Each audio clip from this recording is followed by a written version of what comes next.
Hello students, आज के lecture में हम बात करेंगे वैलेंसी के बारे में। आज का लेक्चर आपने कंसेप्चुअली समझना है, तो आज के लेक्चर को स्टार्ट करते हैं। वैलेंसी एक कंबाइनिंग कैपेसिटी होती है किसी भी एलिमेंट की।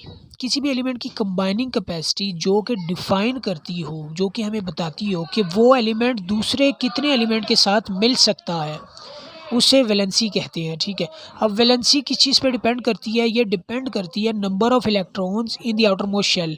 यानी कि आउटर मोस्ट शेल में जितने नंबर ऑफ़ इलेक्ट्रॉन्स होंगे ना, उतनी ही उस एलिमेंट की वैलेंसी होगी।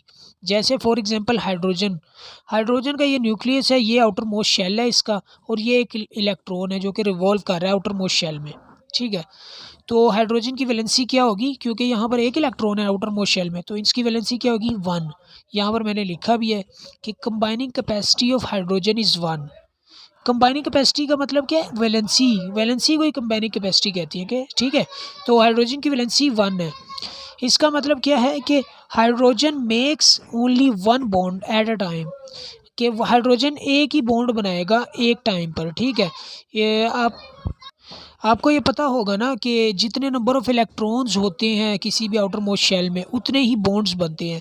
तो यहाँ पर हाइड्रोजन के आउटर मोस्ट शेल में एक इलेक्ट्रॉन है, ठीक है, तो ये एक ही बॉन्ड बनाएगा। ठीक है, अब इन बातों को सिंपल वे में ये समझते हैं कि जितने नंबर ऑफ़ इलेक्ट्रॉन्स होंगे किसी भी आउटर मोस्ट शेल में, तो उतने ही हमारे पास बॉन्ड्स बनेंगे। ठीक है, और उतनी ही उस एलिमेंट की वैलेंसी होगी। तो आई होप आपको आज का कंसेप्ट समझ आ गया होगा अभी तक।